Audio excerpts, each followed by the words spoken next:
नमस्कार, रीवा 24 के ताजा तरीन अंक के साथ मैं शैलेंद्र। सबसे पहले प्रमुख खबरें। दिल्ली बम धमाके के बाद रीवा में हाई अलर्ट जारी, सुरक्षा एजेंसियां सतर्क। रीवा के एक निजी स्कूल में मासूम बच्ची के साथ मारपीट का मामला आया प्रकाश में, पुलिस ने नहीं दर्ज की रिपोर्ट। नगरिया स्थित जानकी मंदिर परिसर में अतिक्रमण को लेकर हिंदू महासभा ने सौंपा ज्ञापन। और बढ़ती ठंड को देखते हुए कलेक्टर ने स्कूलों के समय में किया बदलाव। इन खबरों सहित अन्य खबरें अब विस्तार। दिल्ली धमाके के बाद रीवा में हाई अलर्ट जारी कर दिया गया है। देखिए ये खास रिपोर्ट। दिल्ली में हुए धमाके के बाद रीवा में सुरक्षा एजेंसियां सतर्क हो गई हैं। जिले में पुलिस प्रशासन ने चौकसी बढ़ा दी है। शहर के प्रमुख स्थानों जैसे bus stand, railway station, hotel, mall और भीड़ भाड़ वाले इलाकों में सघन जांच की जा रही है। पुलिस अधीक्षक के निर्देश पर सभी थाना प्रभारियों को अपने अपने क्षेत्र में निगरानी बढ़ाने के आदेश दिए गए हैं। संदिग्ध व्यक्तियों और वाहनों की जांच की जा रही है। वहीं खुफिया तंत्र भी सक्रिय मोड पर है। सुरक्षा एजेंसियों का कहना है कि किसी भी तरह की अफवाहों पर ध्यान न दें और संदिग्ध गतिविधियों की सूचना तुरंत पुलिस को दें। प्रशासन ने नागरिकों से शांति बनाए रखने और सहयोग करने की अपील की है। जैसा आप सभी लोगों की जानकारी में है कि आज एक दिल्ली में बहुत ही दुखद घटना घटित हुई है। उसी को लेकर संपूर्ण हमारे प्रदेश में हमारे सीनियर ऑफिसर्स में डीजीपी साहब के द्वारा इंस्ट्रक्शन जारी किए गए हैं, जिसमें हम लोगों ने जो हमारे महत्वपूर्ण प्रतिष्ठान है, बस स्टैंड है, होटल ढाबे हैं, एयरपोर्ट्स हैं, रेलवे स्टेशन हैं, इन सभी की हम लोग बहुत सतत चेकिंग कर रहे हैं, सघन चेकिंग कर रहे हैं। इसके अलावा जितनी भी ऐसी जगह हैं जहाँ पे सामान्य रूप से व्यक्ति इकट्ठे होते हैं, मॉल्स हैं और शॉपिंग कॉम्प्लेक्सेस हैं, जितनी भी ऐसी जगह हैं, इवन जो पार्किंग्स हैं जहाँ पे मोटरसाइकिल वगैरह पार्क रहती हैं, गाड़ियाँ पार्क रहती हैं, इसके अलावा भी अन्य जगहों पे सभी जगह हम लोग प्रॉपर विधिवत चेकिंग कर रहे हैं और ये इंश्योर कर रहे हैं अपने सूचना के संकलन के माध्यम से भी और विभिन्न उससे भी कि किसी प्रकार की कोई घटना दुर्घटना कहीं पे भी जिस प्रकार की घटित हुई है वैसी घटित ना हो।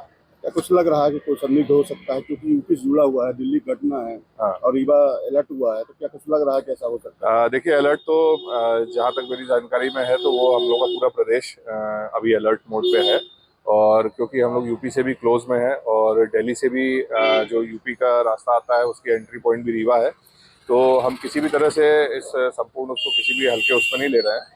और हमारी पूरी पुलिस जो है, जिले की पुलिस है, सभी थाना प्रभारी अपने स्टाफ के साथ, एसडीओपीज के साथ सभी जगह अपने अपने कस्बों में, शहरों में जहाँ जहाँ भी इंपॉर्टेंट पॉइंट्स है सभी पे भ्रमण कर रहे हैं और हम लोग पूरी तरह से चौकस है और हमारी पूरी सतत निगरानी है। बॉर्डर से लेकर जांच चालू है, बॉर्डर में भी हाँ, सभी जगह हम लोग कर रहे हैं। कुछ जगहों पे जहाँ बॉर्डर से भी लोगों का मूवमेंट है उसमें भी हम लोग चेकिंग कर रहे हैं और जो भी लोग इस तरह के हम लोग को दिख रहे हैं तो हम लोग सभी को चेक कर रहे हैं। रीवा में एक बार फिर मासूम बच्ची के साथ स्कूल में मारपीट का मामला प्रकाश में आया है। लगभग साल भर पहले ज्योति किंडरगार्टन से एक मासूम की प्रताड़ना का मामला प्रकाश में आया था, जिसके बाद स्कूल प्रशासन के ऊपर कार्रवाई करते हुए जुर्माना लगाया था। ताज़ा मामला चिरहुला कॉलोनी से सामने आया है, जहां विंध्या एकेडमी स्कूल में एक मासूम बच्ची के साथ मारपीट का मामला प्रकाश में आया है। हद तो तब हो गई जब स्कूल प्रबंधन के दबाव में पुलिस ने एफआईआर तक दर्ज नहीं की, जिसके बाद अब परिजन इधर उधर चक्कर लगा रहे हैं। वहीं एनएसयूआई छात्र नेताओं ने भी अब मोर्चा खोल दिया है और एफआईआर दर्ज करने की बात कही है। आपको बता दें कि विंध्या एकेडमी स्कूल को पहले भी बंद करने के निर्देश जारी किए थे। हाल ही में सरकारी पार्क को भी कब्जा करने का मामला प्रकाश में आया है। बताया जा रहा है कि स्कूल प्रबंधक सत्तारूढ़ दल से जुड़े हुए हैं, इसलिए राजनीतिक दबाव के चलते उन पर कोई कार्रवाई नहीं हो रही है। ये आरोप लगाया जा रहा है एनएसयूआई छात्र कार्यकर्ताओं द्वारा। वहीं एनएसयूआई छात्र नेता ने कहा कि पुलिस ने दोनों का समझौता करा दिया है। अब सवाल ये उठता है कि पुलिस ने प्रबंधन के खिलाफ कार्रवाई क्यों नहीं की? आखिर किस दबाव में ये कार्रवाई नहीं हुई? एक मासूम बच्ची को पीटने के बाद भी प्रशासन की आंखें नहीं खुली। देखिए, एक विंध्या न्यू एकेडमी स्कूल है चिरहुला। ये परिजन 3 दिन से आ रहे थे एफआईआर करवाने इनके बच्ची को। एक मैडम है वहाँ की, अनामिका मैडम नाम है, तो 2 चैप्टर नहीं कंप्लीट थे, तो उस बच्ची को इस तरह मारा गया जैसे उससे कोई ज़मीनी लड़ाई चल रही हो या विवाद हो व्यक्तिगत। इस तरह उसको मारा गया, सर में मारा गया, आँख में स्वेलिंग आ गई, पूरा गाल उसका लाल पड़ा हुआ है, अभी भी आप सामने देख सकते हैं। 4 दिन हो गए उसकी एफआईआर दर्ज नहीं हुई। मामला ये है कि ये नेतागिरी करना है, करते रहे, हमसे मतलब नहीं है। बीजेपी के नेता हैं, जो वहाँ के मालिक हैं वो बीजेपी के नेता हैं, तो क्या जो सामान्य परिवार के लोग हैं उन्हें अब दबाने का काम किया जाएगा? ये बेचारे सामान्य परिवार के लोग हैं, इनकी बच्ची पढ़ती है, इनके बच्ची को ऐसा मारा गया जैसे व्यक्तिगत दुश्मनी हो। मारने के बाद जब ये FIR करवाने आते हैं तो उल्टा इन्हीं के ऊपर FIR कर दी गई है कि इन्होंने बहस की है आके, इसलिए तो मतलब इन्होंने बहस की तो अब बच्ची को मार दिए। इस तरह का मामला है। बिछिया थाने का मामला है। बिछिया में TI मैडम हमको बोलती हैं, अभी हमने बात किया फ़ोन में तो वो बोली कि वो मैं बात हो गई है परिजनों को और उनको आमने सामने बैठ के बात कर लियो। भाई जो क्लासरूम के अंदर CCTV है तो उसको निकलवाइए ना आप कि बच्ची को कैसे मारा गया, क्यों मारा गया। उसका पूरा हाथ में स्वेलिंग है, हॉस्पिटल में एडमिट करने के लिए लिख दिया गया है, लेकिन उसकी FIR इसलिए नहीं लिखी जा रही क्योंकि उनकी सत्ता में है वो लोग और सरकार में है। तो इस तरह से दबाव बनाया जा रहा है। मेरी मांग है आज FIR करवाऊंगा कि रजिस्टर्ड FIR की जाए, नहीं हम लोग यहीं धरने में बैठेंगे आज जब तक इनके ऊपर परिजन जो चाह रहे हैं उनके ऊपर कार्रवाई नहीं होगी। तो कार्रवाई की मांग है कि जो वहाँ का संचालन है, जो मैडम है, वो उनके ऊपर कार्रवाई की जाए। ऐसा इन छोटे छोटे बच्चों, मासूम बच्चों के साथ ये बिल्कुल दुर्व्यवहार बर्दाश्त नहीं किया जाएगा। ये मेरे बच्ची है, ये दृष्टि पांडे, ये new Vindhya academy public school में 4th क्लास में पढ़ती है। सैटरडे के दिन मैडम ने कॉपी चेक करने के लिए मंगाया था इससे, और ये कॉपी इसका कुछ 1-2 चैप्टर कंप्लीट नहीं था तो कॉपी नहीं दिखाई ये। तो उसके बाद मैडम ने इसके साथ ऐसे मारपीट की है कि मतलब आप हाथ पैर में छड़ी, 2 छड़ी, 4 छड़ी आप मार लें वो ठीक है, लेकिन कॉपी के कॉर्नर से उन्होंने कम से कम 15 से 20 बार यहाँ और ये आँख के पास अभी भी नीला पड़ा हुआ है इसके, आप देखेंगे, ठीक है ना। और उसके बाद 15 से 20 झापड़, और उसके बाद 2 पीरियड तक, हाफ डे तक बाहर इसको बैठाए रह गए, ठीक है ना, यहाँ क्लासरूम के बाहर। और जब मैं अभी संडे के दिन आया था तो यहाँ पर उन्होंने पहले ही मेरे खिलाफ़ FIR करवा दी। मैं वीडियो बना के और सोशल मीडिया पर डाला अपने न्याय मांगने के लिए। तो वहाँ पर कुछ लोगों ने मेरे से ज़बरदस्ती की बात की कि नेता लोग हैं, कुछ नहीं होगा, आप फालतू में परेशान हो रहे हैं। इस विषय में हमने थोड़ा सा कुछ अपशब्द भी बोल दिया। मैं वो अपनी गलती मानता हूँ कि मुझे ऐसा नहीं बोलना चाहिए था, लेकिन बच्ची के साथ क्या ऐसा करना चाहिए कि उसका आँख फोड़ दे, कान फोड़ दे, पूरा उसका माइंड, जिस दिन से मारे हैं तो सिर और आंख उसका दर्द हो रहा है, डॉक्टर ने एडमिट करने के लिए लिख दिया है। ये मेरे पास संजय गांधी की ये रिपोर्ट है, आप देख सकते हैं। ये डॉक्टर अभी CT स्कैन और ये एडमिशन के लिए लिखा हुआ है डॉक्टर ने। अब बताइए, ये बच्ची उस दिन से इसको झटके भी आ रहे हैं, रात में सोते सोते अचानक से उठ जाती है, रोने लगती है और बोलती है कि मैडम मत मारिए ऐसा। और इसने काफ़ी मिन्नतें भी की मैडम से उस दिन कि मैम मत मारिए आप, ठीक है, 2-4 झापड़ आप मार लीजिए या स्टिक से मार लीजिए, ठीक है, वो आपका हक है, लेकिन ऐसा हक नहीं है कि आप मतलब उसको मर्डर कर दें। ये तो मर्डर करने के उद्देश्य से थी, ये कहीं अपने घर या बाहर का गुस्सा पूरा बिटिया के ऊपर उतार रही थी। ऐसा नहीं करना चाहिए उनको। मेरा नाम दृष्टि पांडे है, मैं क्लास 4th में पढ़ती हूँ। मैं new Vindhya academy public school, मेरे स्कूल का नाम है। आपको किसने मारपीट की? मेरी साइंस वाली टीचर ने मेरे को इस तरीके से मारा है क्योंकि मैं कॉपी नहीं लेकर गई थी, मेरे 2 चैप्टर बस कंप्लीट नहीं थे और मैम ने नोट भी डाला था, लेकिन उसके बाद इतना मारा कि मेरे यहाँ पे पूरा स्वेलिंग सा आ गया था ये पूरा। नगरिया स्थित राम जानकी मंदिर में अतिक्रमण को लेकर आज हिंदू महासभा ने जिला प्रशासन को ज्ञापन सौंपा है। भारतीय हिंदू महासभा जिला रीवा के पदाधिकारियों ने आज कलेक्टर को ज्ञापन सौंपते हुए राम जानकी मंदिर, जानकी बाग, वार्ड नंबर 36 नगरिया की भूमि पर हो रहे अतिक्रमण को लेकर कड़ी आपत्ति दर्ज कराई है। संगठन का कहना है कि मंदिर की जमीन का सर्वे नंबर 298 और 99 में दर्ज है, जहां कुछ लोगों द्वारा अवैध निर्माण कराया जा रहा है। संगठन ने बताया कि ये राम जानकी मंदिर कई वर्षों से धार्मिक आस्था का प्रमुख केंद्र रहा है, जहां प्रतिदिन सैकड़ों की संख्या में श्रद्धालु दर्शन के लिए पहुंचते हैं। अवैध कब्जे से मंदिर परिसर का स्वरूप प्रभावित हो रहा है। प्रेजेंट टाइम में मंदिर का जो मंदिर के पास कब्जे में जो ज़मीन है वो लगभग 15 डिसमिल है। बाकी ज़मीन जो है अवैध रूप से गैर हिंदुओं ने कब्जा करके रखा है, जिसमें वो झोपड़पट्टी बनाए हुए हैं और कुछ लोग तो पक्के मकान भी बना लिए हैं। तो हम माननीय कलेक्टर महोदय के पास आए हैं कि इसमें थोड़ा संज्ञान में लेके और इसमें मंदिर की भूमि जो है उसको खाली कराया जाए। और अब ये आप समझ लीजिए कि वहाँ मंदिर के अंदर वो मांस फेंकते हैं, हड्डियाँ फेंकते हैं और वहाँ जो श्रद्धालु आते हैं वो बहुत ज़्यादा परेशान हैं और बहुत ज़्यादा आक्रोशित हैं। किसी दिन कोई ऐसी वारदात हो जाएगी तो समस्या बहुत ज़्यादा हो जाएगी, इसलिए माननीय कलेक्टर महोदय के पास हम आए हैं कि इसमें थोड़ा अपने संज्ञान में लेके और इसको ज़मीन को मुक्त कराएं और मंदिर को मुक्त कराएं। क्या नाम है? मेरा नाम संजीव सोनी है। देखते रहिए Rewa 24 news city cable network. मिलते हैं इस छोटे से ब्रेक के बाद। दीपावली के शुभ अवसर पर रीवा ज्वेलर्स पेश करती हैं ज्वेलरी धमाका, निश्चित उपहार। जी हां, रीवा ज्वेलर्स की सबसे पुरानी दुकान पर विशेष ऑफर्स उपलब्ध हैं। प्रीमियम ज्वेलरी पर मात्र 7% चार्ज।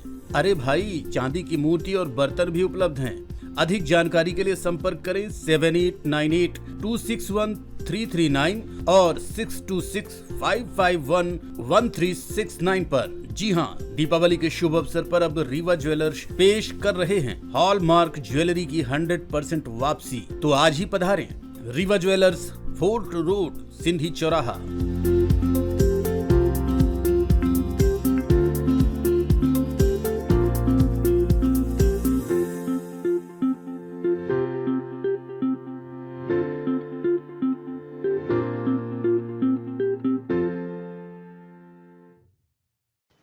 धोखाधड़ी और अश्लील मैसेज कर गाली गलौज व जान से मारने की धमकी को लेकर आज एक महिला पुलिस अधीक्षक कार्यालय पहुंची और शिकायत दर्ज कराई है। उपरहटी के एक रहने वाली महिला ने आज एसपी कार्यालय पहुंचकर आरोप लगाया है कि एक व्यक्ति उसे परेशान कर रहा है। उसने बताया कि वो किराए के मकान में रहती है। उसकी 3 बेटियां और एक बच्चा है। बेटे की उम्र 17 साल है, जबकि बेटियों की शादी हो चुकी है। उसके पति की तबीयत भी पिछले 5 साल से लगातार खराब रहती है। इसी बीच उसे उसके ही एक परिचित ने फ़ोन पर अश्लील मैसेज करना शुरू कर दिया और गाली गलौज कर जान से मारने की धमकी देने लगी है। क्या है पूरा मामला, आप सुनिए पीड़ित की जुबानी। घटना हमारे साथ ये हुआ है कि ये धर्मेंद्र सोनी है, ये हमारे पति का दोस्त है। ये हमारे पति की तबीयत ठीक नहीं था, ये हमारी थोड़ी बहुत मदद करता रहा है। इसके द्वारा हमारे घर में आना जाना लगा रहा। ये हमारों को फिर प्रेरित करने लगा कि हमसे शादी कर लो। हमने नहीं शादी किया तो ये हमारे आदमी को परेशान किया। उसको पता नहीं क्या दे दिया कि उसकी रात की तबीयत 3 बजे ख़राब हो गई। आज साल भर से हो गया, मेरे पति ख़त्म हो गए। अब मैं साल भर से परेशान हूँ इसके पीछे। ये हमारे घुस में आता जाता रहता है, मतलब सब ये मदद करता रहता है। इसकी मदद करने की भावना गलत हो गई। अब मैं इसके चक्कर में नहीं फंस रही हूँ तो ये हमको परेशान कर रहा है। मेरी गलत फ़ोटो भेजेगा, इससे उससे करेगा। लड़का के साथ सोती है, मामा कहाँ जाती है, फलाना जगह, सब रिश्तेदारों मेरे गलत सलत भेज रहा है। ये अब ये ब्लैकमेलिंग कर रहा है। अब ये फ़ोटो भी भेज रहा है। मेरे रिश्तेदारी में आता है। मेरे रिश्तेदारी में आने के कारण कि कहीं हम बैठ गए तो तुम क्यों फ़ोटो भेजते हो कि हमारे साथ ये गलत है, कि हमारे साथ आज से फंसी है, कि 10 साल फंसी है, कि 12 साल से फंसी है। इसका कारण क्या है? इससे हमारे प्रेरित करने का क्या मतलब है? हमको हमें FIR करे हैं, 3 महीने हो गया, तीसरा महीना चल रहा है, कुछ नहीं कार्रवाई हो रही है। क्या नाम है आरोपी का? धर्मेंद्र सोनी नाम है। ये कोतमा का है, रहता सतना में है। इसकी बहन भी वहाँ है। इसको बहन को बुला के हमारे घर में बैठाया रहा कि इसको प्रेरित करो कि हमसे शादी करे। जमीनी विवाद के चलते एक व्यक्ति ने तहसीलदार सिरमौर के ऊपर भ्रष्टाचार और मानसिक प्रताड़ना का आरोप लगाया है। सिरमौर तहसील अंतर्गत राजगढ़ के रहने वाले सरोज साकेत और मनबोध साकेत आज एसपी कार्यालय पहुंचे और जमीनी विवाद में धोखाधड़ी का आरोप लगाते हुए तहसीलदार के ऊपर पक्षपात व मानसिक प्रताड़ना के संबंध में शिकायत दर्ज कराई है। आदिवासी परिवार का आरोप है कि उन्हीं के गांव के घनश्याम उपाध्याय के पुत्र रोहित और सौरभ के द्वारा उनकी ज़मीन को हड़पने की कोशिश की जा रही है। विरोध करने पर मारपीट पर आमादा होते हैं और जाति सूचक शब्दों के अलावा जान से मारने की धमकी भी देते हैं, जिसकी शिकायत भी सिरमौर थाने में दर्ज कराई गई थी, लेकिन किसी भी प्रकार की कार्रवाई नहीं हुई। ये राजगढ़ का मामला है। ये तहसील आपका सिरमौर लगता है। ये काफ़ी लंबे समय पहले ये चंद्रमन प्रसाद जी, ये उपाध्याय जी हैं, ये जो है तो ये कम से कम ये कब के हुई है, 60-65 साल पूर्व रामदास के नाम ये जमीन इनके बाबा के नाम बेची करके चले गए थे। अब क्योंकि ये चंद्रमन प्रसाद भी खत्म हो चुके हैं, जो ये जमीन को बेच करके गए हैं, ये लिख करके गए हैं ये स्टाम्प में, और जो क्रेता थे उनकी भी मृत्यु हो चुकी है, इनके बाबा हैं। अब क्योंकि अब ये चंद्रमन प्रसाद के लड़के हैं घनश्याम और उनके लड़के बच्चे जो हैं, तो वर्तमान में ये आपके चंदमन प्रसाद जी के मरने के बाद अब वो, क्योंकि अब फौती नामांतरण उनके नाम हो गया, क्योंकि ये नामांतरण करा नहीं पाए थे, तो अब वो ये बोल रहे हैं कि ये जमीन मेरी है, इस जमीन को खाली करो। तो अभी वर्तमान में इसके पहले भी काफी इनके साथ प्रताड़ना किया गया है और SC/ST प्रकरण भी चला है और मारपीट कई बार किए हैं। और ये वर्तमान में अभी बता रहे हैं कि ये शौचालय बना था और एक बगल में क्या बना था, मड़ई बनी थी, क्योंकि ये गरीब है तो मड़ई बना कर तो रहते हैं। तो सब ये ट्रैक्टर लगा करके ये शौचालय को और मड़ई को गिरा दिए हैं, जिसकी वीडियो आपको उपलब्ध आप करा देंगे। तो ये थाने में रिपोर्ट भी किए और साहब के माननीय SP साहब के यहाँ भी रिपोर्ट किए, कलेक्टर साहब के यहाँ भी रिपोर्ट किए। ये काफ़ी परेशान है। मैं आपके माध्यम से मैं माननीय कलेक्टर महोदय, माननीय पुलिस अधीक्षक महोदय जी से मैं निवेदन करना चाहता हूँ कि ये गरीब लोगों के साथ जो अन्याय हो रही है, तो इनके साथ अन्याय ना हो और जितने भी अपराधी हैं उनके विरुद्ध सख्त से सख्त कार्रवाई होनी चाहिए और इनके साथ नाजायज तरीके से इनके साथ उत्पीड़न नहीं होना चाहिए। यही आपके माध्यम से हमारी मांग है। देखते रहिए Rewa 24 news city cable network. मिलते हैं इस छोटे से ब्रेक के बाद।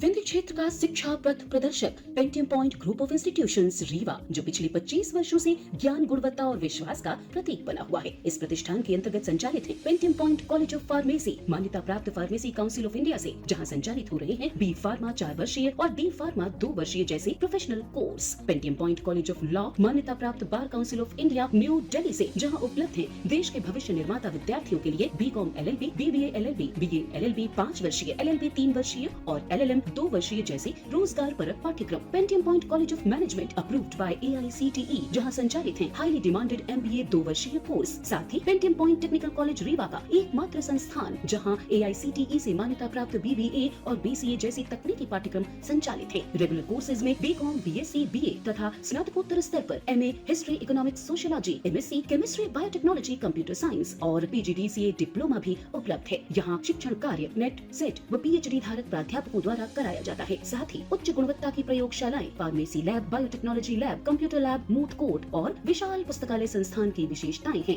बौद्धिक और सांस्कृतिक गतिविधियों के लिए एक अत्याधुनिक ऑडिटोरियम, खेल गतिविधियों हेतु इंडोर और आउटडोर स्टेडियम, जहां शिक्षा के साथ संपूर्ण व्यक्तित्व का विकास सुनिश्चित है। So please visit Pentium point where vision meets excellence. Admission open, so visit today Pentium point group of institutions Rewa. जी हाँ, विंध्य क्षेत्र का शिक्षा पथ प्रदर्शक Pentium point group of institutions Rewa, जो पिछले 25 वर्षों से ज्ञान, गुणवत्ता और विश्वास का प्रतीक बना हुआ है। Yes, one and only Pentium point group of institutions Rewa.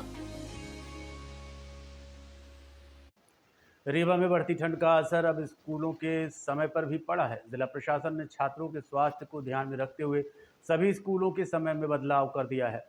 Rewa collector Pratibha Pal ने आदेश जारी करते हुए कहा है कि जिले में गिरते तापमान और ठंड के कारण अब सभी शासकीय, अशासकीय, CBSE, ICSI और माध्यमिक शिक्षा मंडल से संबंधित विद्यालयों में कक्षा नर्सरी से लेकर 8वीं तक की कक्षाएं सुबह 9 बजे के पहले शुरू नहीं होंगी। कलेक्टर ने आदेश में कहा कि यह निर्णय बच्चों के स्वास्थ्य को देखते हुए लिया गया है, ताकि ठंड के कारण उनकी सेहत पर कोई प्रतिकूल असर न पड़े। आदेश तत्काल प्रभाव से लागू हो गया है, यानी अब रीवा जिले के स्कूलों में नर्सरी से 8वीं तक के बच्चों को सुबह ठंड में नहीं निकलना होगा। आज के अंक में इतना ही। देखते रहिए रीवा 24 न्यूज़। नमस्कार।